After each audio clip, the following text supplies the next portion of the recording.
बोल श्री पुरुषोत्तम नारायण भगवान नी जय। वसुदेव सुतं देवं कंस चाणूरमर्दनं देवकी परमानन्दं कृष्णं वन्दे जगद्गुरुं। पुरुषोत्तम नारायण भगवान नी जय। श्री द्वारिकाधीश की जय। श्री गोपाल लाल प्यारे की जय। श्री वल्लभाधीश की जय।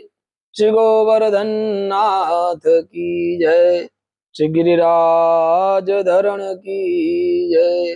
श्री गोसाई जी परम दयाल की जय। આજે પુરુષોત્તમ માસની કથામાં 8મો દિવસ અઢિયાની વાર્તા છે। ટન ટોકરી વાગે છે। એક ગામમાં ઠાકોરજીનું મંદિર છે। પૂજારીજી ભગવાનની પૂજા કરે છે।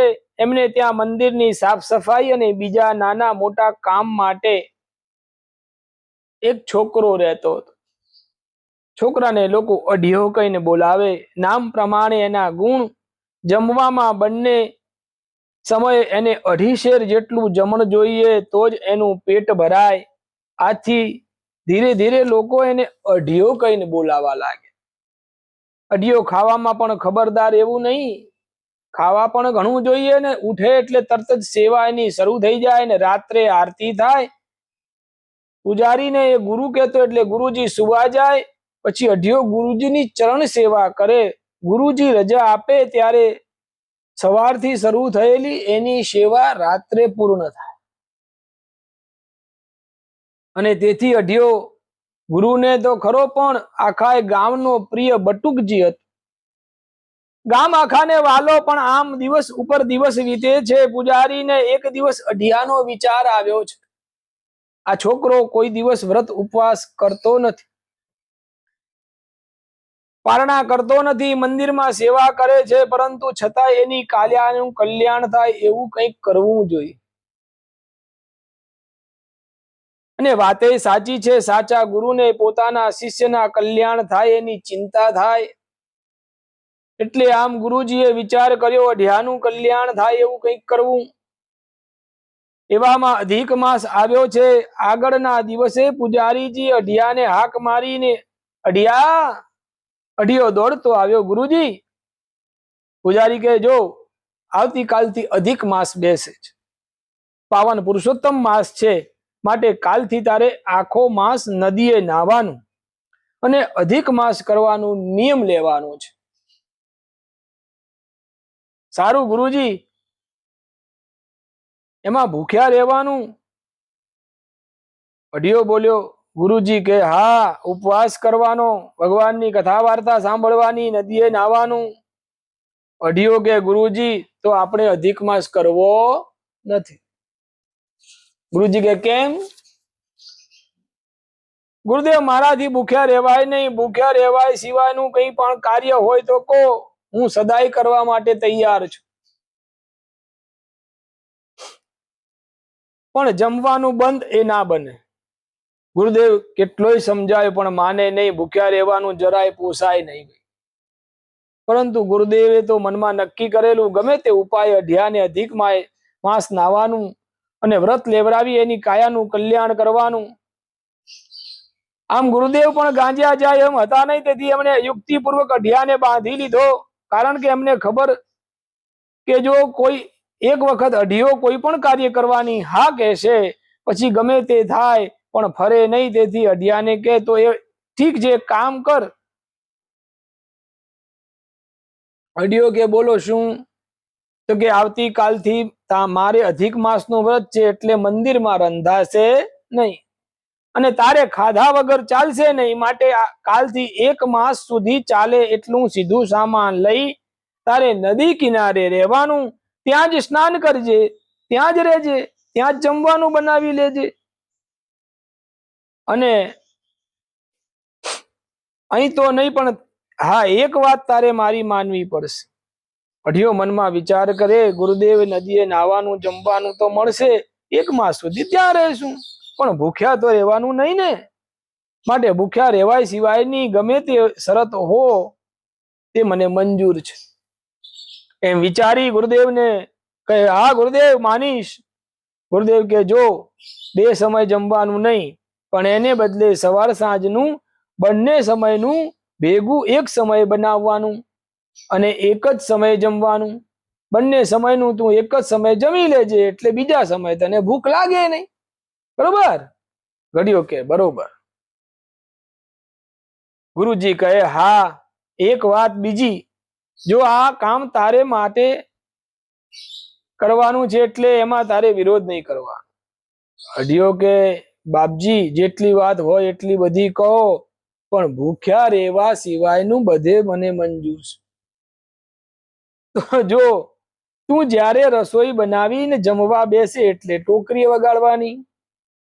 ટન ટન ટોકરી વાગે છે, અઢિયો નિમંત્રણ આપે છે, પુરુષોત્તમ રાય પ્રસાદ લે છે. આમ કહી ભગવાનને 2 હાથ જોડી આંખો બંધ કરી ભગવાનને મનમાં કહેવાનું, પ્રભુ પુરુષોત્તમ રાય ભોજન તૈયાર છે, જમો. અને આંખ બંધ રાખવાની. પછી એક જ બેઠકે તારે જમી લેવાનું.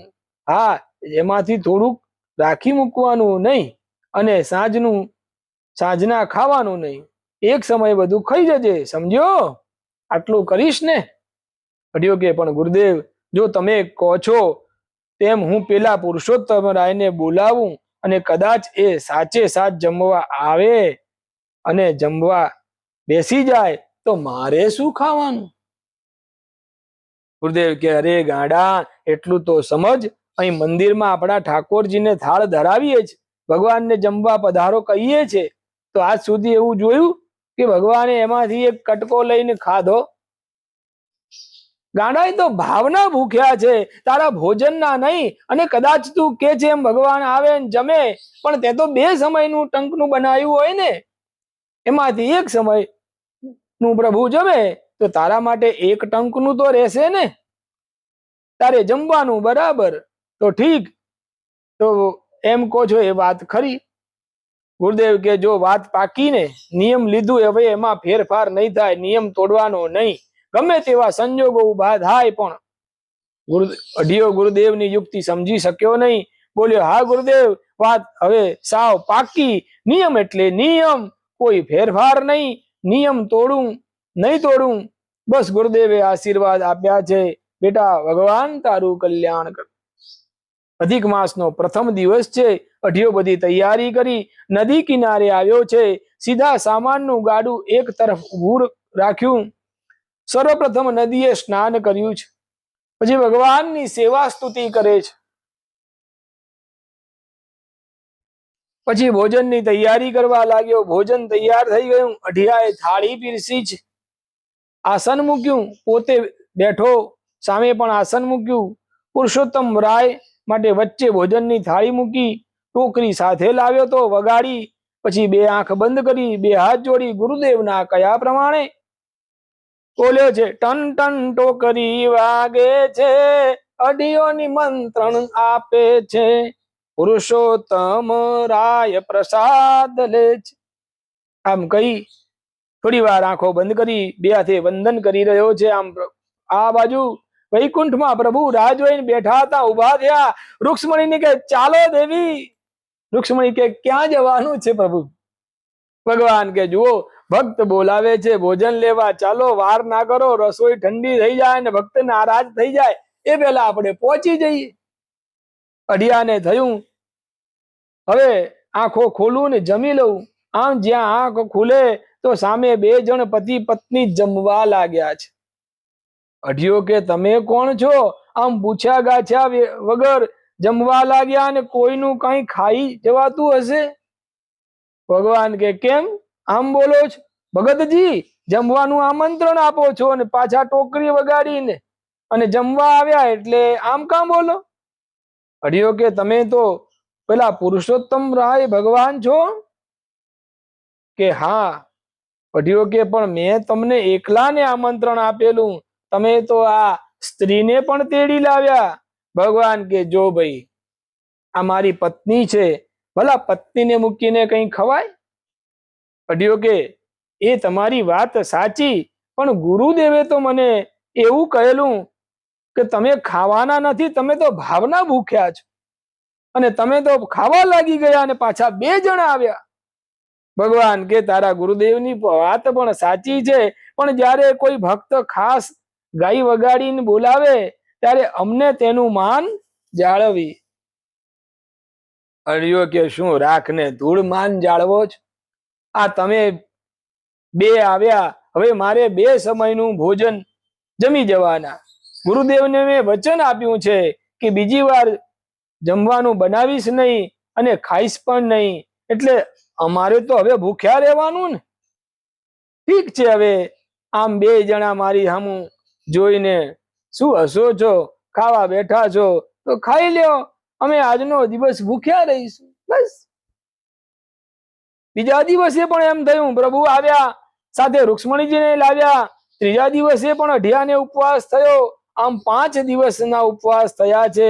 6થે દિવસે અઢિયાએ વિચાર્યું પેલા 2 આવશે ને જમવા અને ના પડાશે નહીં, તેથી લાવ આજે મારા ભાગનું વધારે બનાવું. આમ ભોજન તૈયાર કરી અઢિયો જ્યાં એમ બોલ્યો કે ટન ટન ટોકરી વાગે છે, અઢિયો નિમંત્રણ આપે છે, પુરુષોત્તમ પ્રસાદ લે છે.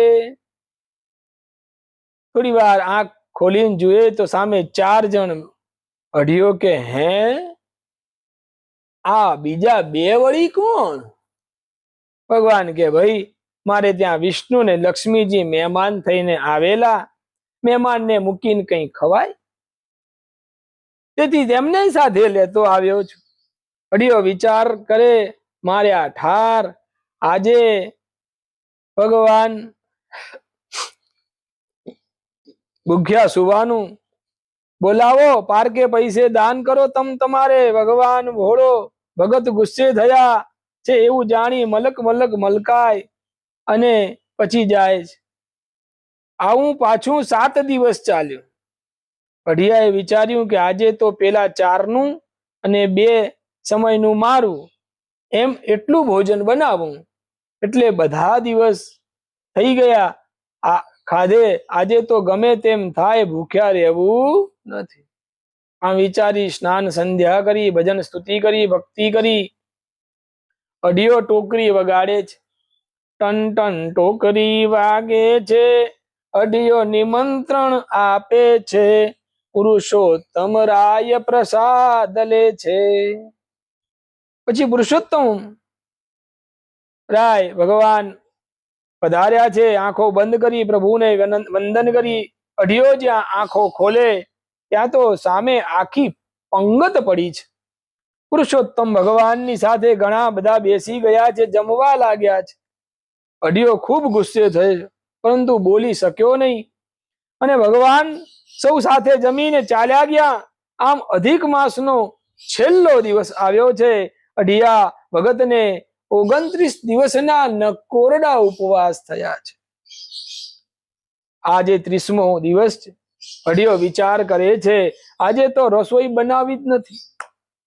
ભગવાનને પણ ખબર પાડી દઉં, આવું તો કઈ હોતું હશે, કોઈ જમવાનું આમંત્રણ આપે અને એકલાએ પછી પત્ની સાથે આવવું જોઈએ. આ તો રોજ 2-4 વધારે ને વધારે. લ્યો આજે બેસાડો પંગત, આજે હાથે રાંધીને જમજો. આમ વિચારી ક્રોધમાં ને ક્રોધમાં અઢિયો સ્નાન કરી આવ્યો, સ્તુતિ કરી. સમય થતા ટોકરી વગાડી છે, ટન ટન ટોકરી વાગે છે, અઢિયો નિમંત્રણ આપે છે, પુરુષોત્તમ રાય પ્રસાદ લે છે. ભગવાન રૂક્ષ્મણીજી કહે, દેવી આજે જાળવજો હો, ભક્ત ક્રોધમાં છે, પરંતુ આજ ખવડાવવાનો દિવસ આવી પહોંચ્યો છે. આજે તમામ ઋણ ચૂકવી ભક્તનો ઉદ્ધાર કરવાનો છે, માટે ચાલો આ શુભ કાર્ય તમારા હાથે જ કરવાનું છે. કાચું સીધું સામાન રાખી અઢિયાએ ભગવાન પુરુષોત્તમ રાયજીને જમવાનું આમંત્રણ આપ્યું, આંખ બંધ કરી વંદન કર્યું છે. ભગવાન આવ્યા છે, સાથે વિષ્ણુ ભગવાન છે, લક્ષ્મીજી છે, સીતારામજી છે, મહાદેવજી ને પાર્વતી છે, હનુમાનજી પણ સાથે છે. મુનિ નારદજીને કૌતુક નિહાળવાની અને પ્રભુ હવે કેવી લીલા કરશે તે જાણવાની તાલાવેલી થઈ, એ પણ આવ્યા છે. આમ સૌ પધાર્યા છે. અઢિયાએ આંખો ખોલી જોયું તો સર્વે આવીને બેઠા છે. તરત જ બોલ્યો, પધારી ગયા પ્રભુ, રોજની માફક, પણ આજે તો તમારે તમારી જાતે ભોજન બનાવવાની વ્યવસ્થા કરી લેવાની, અને હા, સર્વપ્રથમ મને મારો ભાગ આપી દેવાનો, પછી તમારે ખવડાવો બધાને. એમ કહી અઢિયો થોડે દૂર જઈ ઝાડ નીચે બેસી ગયો. હવે ખબર પડશે, તૈયાર ભાણે બહુ આગળ ધીન્ના કર્યા છે. આમ કઈ અઢિયો વિચાર કરે છે. ભગવાન ભોળા ભક્તના મનમાં જે તોફાન ચાલી રહ્યું છે જાણી ગયા છે. મરક મરક મલકાયા છે. પછી તો નારદજી ને હનુમાનજી ને કે રસોઈનો પ્રબંધ કરો, આજે ભક્ત નારાજ છે, આપણે તેને જમાડવો પડશે, માટે કાર્ય શરૂ કરો. આકાશમાંથી દેવતાઓ નિહાળી રહ્યા છે. અઢિયાની સરાહના કરવા લાગ્યા, ધન્ય છે તારી ભક્તિ. રસોઈ તૈયાર થઈ છે, બધાય જમવા બેઠા. ત્યાં અઢિયો પેલો દૂરથી બોલ્યો, એ હું અહીં છું ભાઈ, પેલા મને મારો ભાગ આપી દો. પરંતુ કોણ જાણે કોઈ સાંભળતું નથી, કળાયો છે, બધા જમી રહ્યા છે. ભગવાન પુરુષોત્તમ રાય પ્રભુ કહે, માતાજીને કહે છે કે દેવી, એક કોળિયો વધ્યો છે, તમે જાઓ અને ભક્તો ઉપર કૃપા કરી એના મુખમાં મૂકી તેને ભવભવની ભૂખને શાંત કરો. પછી એની જીભ ઉપર આપની ટચલી આંગળીનો સ્પર્શ કરશો એટલે એની તૃષા તૃપ્ત થાય. માતાજી એક કોળિયાનો પ્રસાદ લઈ સંપૂર્ણ પુરુષોત્તમ માસનું ફળ આપવા અઢિયાની પાસે આવ્યા છે. કે અઢિયા, તારું મુખ ખોલ. અઢિયો કહેવા લાગ્યો, રેવા દો, બધું ખાઈ ગયા. અને કોળિયો લઈને માથે હાથ રાખવા આવ્યા છે. માતાજી કે અઢિયા બેટા, મારી સામે તો જો અને મુખ ખોલ. અઢિયાએ માતાજીની સામે જોયું. જોતા જ એનાથી આપોઆપ મુખ ખોલાઈ ગયું. માતાજીએ પ્રસાદ અઢિયાના મુખમાં મૂક્યો છે. કતલી આંગળી એનો જીભને સ્પર્શ કર્યો, ત્યાં તો અઢિયાને જાણે અમૃતનો ઘૂંટડો મુખમાં આવી ગયો એવી અનુભૂતિ થઈ. અઢિયો ધન્ય બન્યો છે. અંતરના નેત્ર ખુલી ગયા છે. વેદની ઋચાઓનો પ્રવાહ એની વાણી દ્વારા વહેવા લાગ્યા. સ્તુતિ કરવા લાગ્યો. આકાશમાંથી દેવતાઓએ પુષ્પનો ઢગલો અઢિયા ઉપર કરી નાખ્યો. કહેવા લાગ્યા, ધન્ય ધન્ય અઢિયા, ધન્ય છે તારી ભક્તિ. તારા વિશ્વાસ અને ભક્તિને અઢિયો પોતાના ઈષ્ટને પામી ગયો. એકદમ દોડ્યો છે, ભગવાન પુરુષોત્તમ રાયજીના ચરણમાં પડ્યો છે. પ્રભુ ક્ષમા કરો, હું અજ્ઞાની, આપને કઈ કેટલાય ન કહેવાના શબ્દો કયા. પ્રભુ ક્ષમા કરો. પ્રભુ મોરે અવગુણ ચિત ના ધરો. નેત્રોમાંથી આંસુ વહેવા લાગ્યા છે. કઈ બોલી શકાયું નથી. ભગવાન પુરુષોત્તમ પ્રભુએ અઢિયા ઉપર અપાર કરુણા કરી. બેટા અઢિયા ઉઠ, તારી કોઈ ઈચ્છા છે? અઢિયો કે પ્રભુ, મારી ઈચ્છાઓ પૂર્ણ થવામાં હવે શું બાકી રહ્યું? મારા નાથ, આપે તો મને સર્વસ્વ આપી દીધું છે, પણ પ્રભુ એક વિનંતી છે. ભગવાન કે તેને કહ્યું, પ્રભુ મારું કલ્યાણ કરવા મારા ગુરુદેવે યુક્તિ કરી. મને આજે આપનું સામીપ્ય પ્રાપ્ત થયું. પ્રભુ મારા ગુરુદેવને આપ દર્શન આપો, જેથી એમનું પણ કલ્યાણ થાય. પુરુષોત્તમ ભગવાને રજા આપી છે. દાદો અઢિયો ભાગ્યો છે, મંદિરે આવ્યો. શ્વાત માતો નથી. ગુરુદેવનો હાથ પકડી જાણે ખેંચતો હોય એમ બોલ્યો, ગુરુદેવ જલ્દી કરો, મારી સાથે ચાલો, ભગવાન પુરુષોત્તમ રાયના દર્શન કરાવો. દેવાધિદેવ પણ છે, સાથે માતાજી પણ છે. ગુરુદેવ ચાલો. ગુરુદેવને કઈ સમજાયું નહીં. કહે, અઢિયા આ શું કરે છે? અઢિયો કહે, બાપજી સમય નથી મારી પાસે, જલ્દીથી ચાલો. આમ ગુરુ અને શિષ્ય નદીના કિનારે આવ્યા છે. અઢિયો કે, ગુરુદેવ પ્રભુનો સાક્ષાત્કાર કરી લો. પરંતુ ગુરુદેવને કઈ દેખાયું નહીં. નદીને ઝાડ દેખાયા. ગુરુદેવ બોલ્યા, અઢિયા ગુરુદેવની મજાક કરે છે. અઢિયો સમજી ગયો. કહેવા લાગ્યો, પુરુષોત્તમ પ્રભુ મારા ગુરુદેવ ઉપર કૃપા કરો. આટલું કહેતા તો ગુરુદેવના નેત્ર ખુલી ગયા. સામે ભગવાન પુરુષોત્તમ રાય પ્રભુ, માતાજી, સીતારામજી, વિષ્ણુ ભગવાન ને લક્ષ્મીજી, ઓહો ગુરુદેવ ધન્ય બની ગયા, કઈ બોલી શકાયું નહીં. નેત્રમાંથી આંસુની ધાર વહેવા લાગી, સમાધિ લાગી ગઈ. પછી તો ભગવાને અઢિયાને એક દ્રષ્ટિ આપી